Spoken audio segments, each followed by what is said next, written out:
Bayangkan jika suatu malam, anakmu pulang dengan wajah yang sama, suara yang sama, dan senyum yang tak berubah. Tapi entah kenapa hatimu berkata itu bukan dia. Dan dari cermin yang retak, ada mata lain yang terus mengintip. Apa jadinya jika sosok yang kau sambut di depan pintu bukan manusia, tapi sesuatu yang menunggu untuk masuk sejak lama? Malam ini, jangan biarkan siapapun masuk setelah jam 12. Karena yang pulang bisa jadi bukan yang kau kenal. Inilah kisah pulang sebelum jam 12. Jam sudah menunjukkan jam 23:48 malam. Bu Rini mondar-mandir di ruang tengah rumahnya. Suaminya, Pak Arya, sudah tertidur di kamar, tak terganggu sedikit pun oleh langkah resah istrinya. Televisi menyala dengan suara pelan, menampilkan acara infotainment larut malam yang bahkan tak lagi diperhatikan oleh siapapun. Rara, anak semata wayang mereka, belum juga pulang. Gadis kelas 2 SMA itu tadi siang pamit untuk latihan tari di rumah temannya. Siska, biasanya paling lambat jam 9 malam, ia sudah tiba di rumah. Tapi malam ini sudah hampir tengah malam. Ponsel Bu Rini sudah berkali-kali mencoba menelepon Rara, tapi hanya terdengar nada sambung yang tak diangkat. Sekali dua kali tersambung, lalu mati begitu saja. Dikirimin pesan pun centang satu. Tapi anehnya, ketika ia menghubungi nomor orang tua Siska, mereka bilang kalau Rara sudah pulang sejak maghrib. Dia bilang dijemput. Bu, kata Ibu Siska di telepon. Tapi saya kira sama panjenengan. Bu Rini merasa perutnya mual mendengar jawaban itu. Siapa yang menjemput Rara? Ia mencoba menenangkan diri, mencoba menepis pikiran buruk yang mulai berbisik. Tapi makin malam, suasana rumah makin terasa aneh. Udara di ruang tamu tiba-tiba terasa lebih dingin. Seperti ada jendela yang terbuka padahal semua sudah ditutup rapat. Detik terus berdetak, seolah menghantam batin Bu Rini satu persatu. Ia pun beranjak ke teras, menyalakan lampu luar, dan memandangi jalan kampung yang lengang. Hanya ada suara jangkrik dan sesekali gonggongan anjing dari kejauhan. Lalu terdengar langkah kaki dari ujung gang. Bu Rini segera berdiri, nafasnya tercekat. Itu Rara, pasti dia. Sosok itu semakin mendekat, tapi berjalan perlahan, sangat lambat. Terlalu lambat untuk ukuran orang normal. Ketika sudah cukup dekat di bawah lampu jalan, Bu Rini menyipitkan mata, mencoba mengenali wajahnya. Itu memang Rara, tapi ada yang salah. Langkah kakinya tidak normal kaku, seperti orang kejang atau berjalan sambil tidur. Kepalanya sedikit miring ke kiri, dan rambut panjangnya menutupi hampir seluruh wajah. Tangannya menggantung lemas di sisi tubuh, sementara bajunya seragam olahraga sekolah penuh lumpur dan sobekan. Rara, panggil Bu Rini dengan suara lirih. Rara tidak menjawab. Dia terus berjalan, menunduk, hingga sampai di depan pagar. Lalu berhenti. Bu Rini membuka pagar perlahan. Begitu hendak menyentuh pundaknya, Rara langsung mendongak, wajahnya pucat seperti mayat. Matanya terbuka lebar, tapi pandangannya kosong. Dari sudut bibirnya meneteskan sesuatu yang hitam pekat, seperti oli. Aku udah pulang, Bu. Suaranya berat, seperti bukan suara Rara. Lebih dalam, dingin. Bu Rini spontan mundur 2 langkah. Tangannya gemetar, air matanya menggenang. Ada apa sama kamu, Nak? Aku disuruh pulang sebelum jam 12. Jawab Rara sambil tersenyum aneh, lalu melangkah masuk ke dalam rumah. Bu Rini ingin memanggil suaminya, ingin berteriak, tapi suaranya tercekat. Ia hanya bisa mengikuti anaknya dari belakang dengan napas tercekat. Begitu masuk rumah, Bu Rini sadar satu hal. Udara di dalam rumah tiba-tiba menjadi sangat dingin, dan jam di dinding berhenti berdetak. Di pukul 00.00 tepat. Bu Rini duduk di pinggir ranjang, memeluk dirinya sendiri, sambil menatap pintu kamar yang masih terbuka. Lampu kamar redup, hanya diterangi cahaya dari luar ruangan. Di ruang tengah, terdengar suara langkah kaki pelan, seperti seseorang berjalan tanpa alas kaki. Mondar-mandir, itu Rara. Tapi bukan Rara yang dikenal Bu Rini. Setelah Rara masuk rumah, suasana berubah drastis. Jam dinding di ruang tengah berhenti di pukul 0 dan tak bergerak lagi, meski sudah ditepuk-tepuk. Televisi mati, bahkan kipas angin mendadak rusak, hanya bergetar pelan lalu mati. Tapi yang paling mengganggu, sejak masuk rumah, Rara tak berbicara sepatah kata pun. Ia hanya berdiri di depan lemari hias ruang tamu sambil menatap cermin. Sudah lebih dari 15 menit. Bu Rini mencoba membangunkan suaminya, Pak Arya. Tapi lelaki itu seperti tak mendengar apa-apa. Ia tertidur sangat pulas, tubuhnya dingin, tapi masih bernapas. Ketika akhirnya memberanikan diri keluar kamar, Bu Rini menyaksikan sesuatu yang membuat lututnya nyaris lemas. Rara berdiri sangat dekat ke cermin. Wajahnya hampir menempel. Tapi yang terlihat di dalam pantulan cermin bukan Rara. Refleksi di cermin menunjukkan sosok yang berbeda. Rambutnya lebih panjang dan kusut. Kulitnya gelap, keabuan, dan matanya merah menyala. Bu Rini menahan napas. Jantungnya berdetak tak karuan. Ia mundur perlahan, berniat kembali ke kamar. Tapi cermin itu retak tiba-tiba seolah dihantam dari dalam. Rara menoleh ke arahnya. "Boleh aku tidur di kamar, Bu?" tanyanya pelan.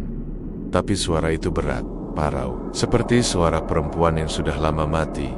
Bu Rini mengangguk cepat, terlalu takut untuk menolak. Rara berjalan pelan menuju kamarnya, membuka pintu, lalu menutupnya dari dalam. Suara klik terdengar ia mengunci pintu dari dalam.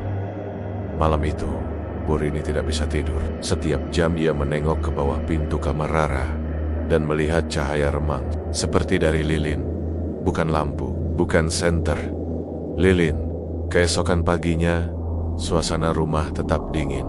Pak Arya bangun dan mengeluh kepala pusing. Ketika ditanya tentang malam sebelumnya, ia malah bingung. "Rara belum pulang kan?" tanyanya sambil membuka koran.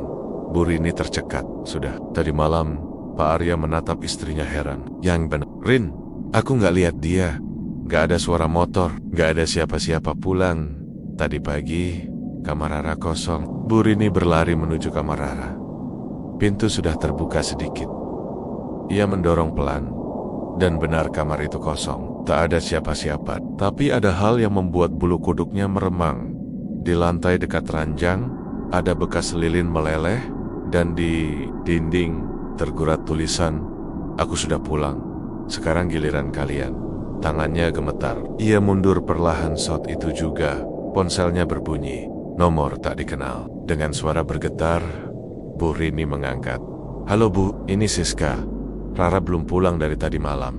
HP-nya jatuh di rumahku. Aku kira dia udah dijemput ibu."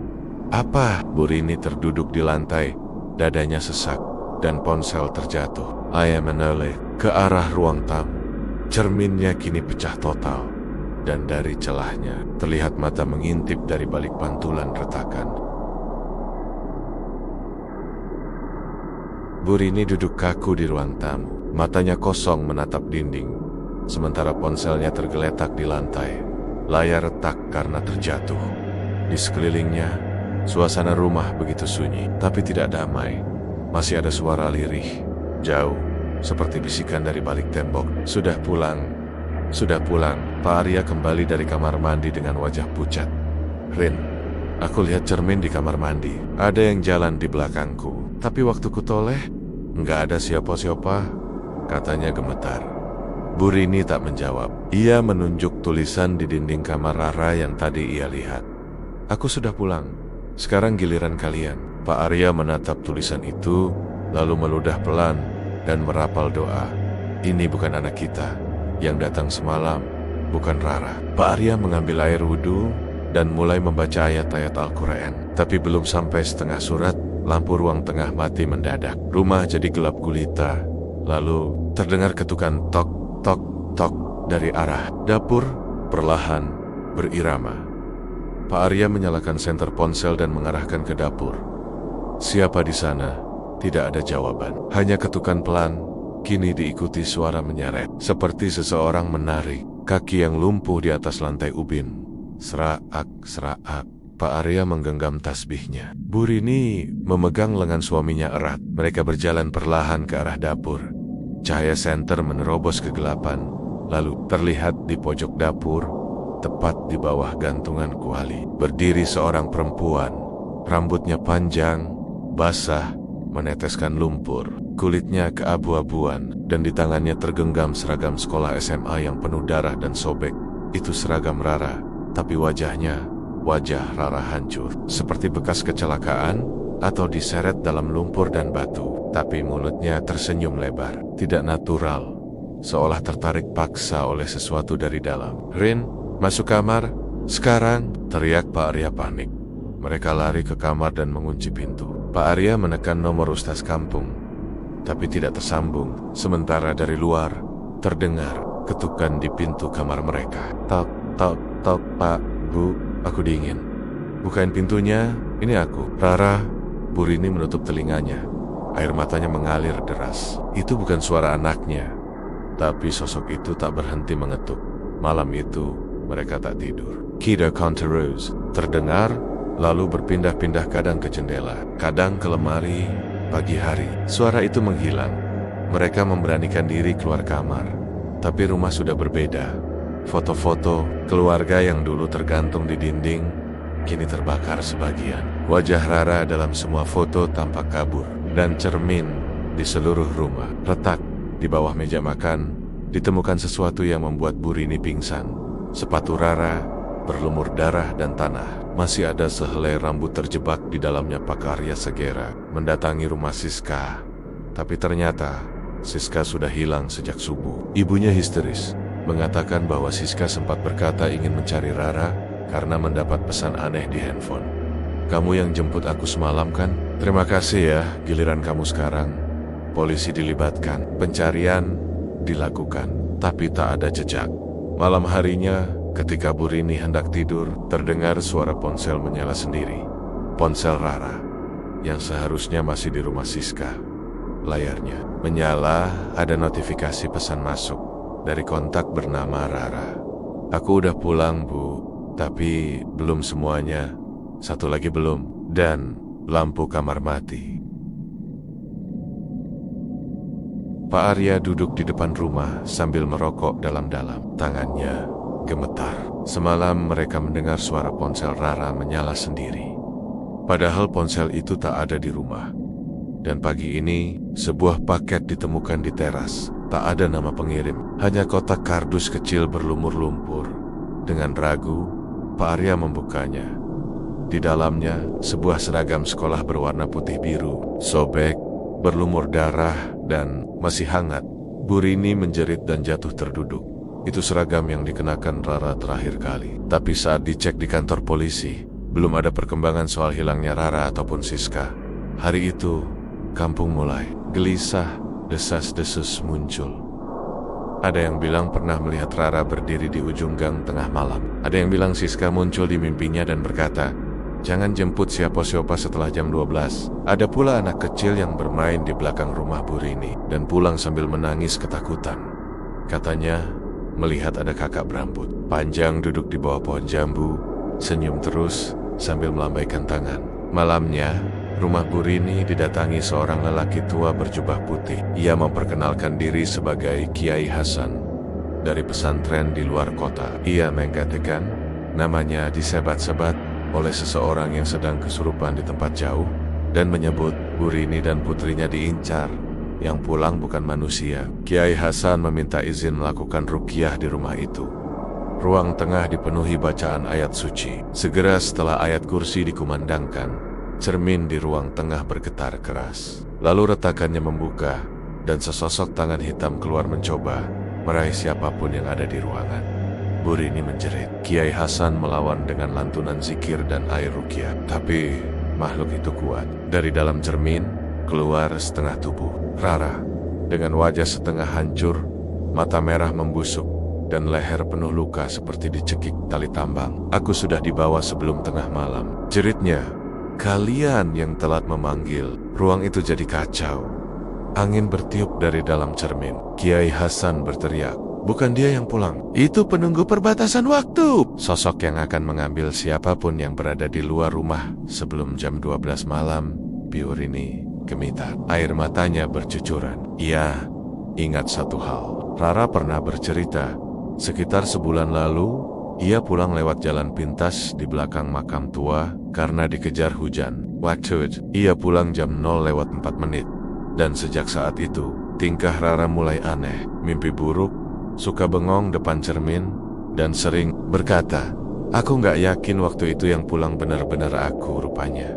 Malam itu bukan Rara yang pulang, tapi sesuatu yang menyamar. Menunggu waktu yang tepat ketika mereka lalai membuka pintu. Makhluk itu masuk dan tubuh asli Rara masih terperangkap di dunia antara. Bersama arwah lainnya termasuk Siska, Kiai Hasan membuka jendela, melemparkan cermin ke halaman dan menghancurkannya dengan palu besi.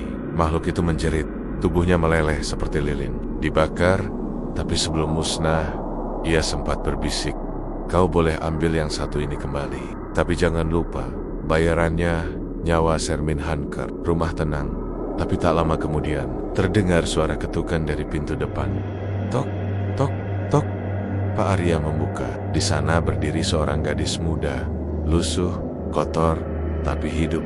Rara, tubuhnya gemetar, wajahnya penuh luka tapi utuh. "Aku pulang, Pak." Mereka memeluk anaknya sambil menangis. Tapi Kiai Hasan menatap gadis itu lekat-lekat, tak ikut mendekat. 3 hari setelahnya, suasana rumah kembali normal. Tapi suatu malam, saat Burini hendak menidurkan Rara, ia melihat sesuatu yang membuat darahnya membeku. Bayangan Rara di cermin kamar tidak bergerak. Ia hanya berdiri menatap Burini, lalu tersenyum sangat pelan. Dan malam itu, Pak Arya ditemukan meninggal di ruang tamu. Lehernya terikat tali tambang. Di lantai, tertulis dengan darah, "Pulang tidak berarti bebas."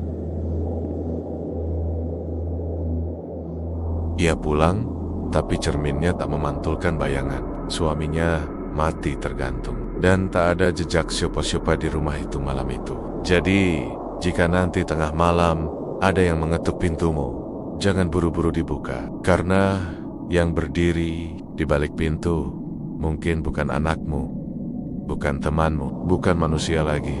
Terima kasih telah mendengarkan kisah ini. Sampai jumpa jika kau masih selamat di cerita berikutnya hanya di channel Abdan Story.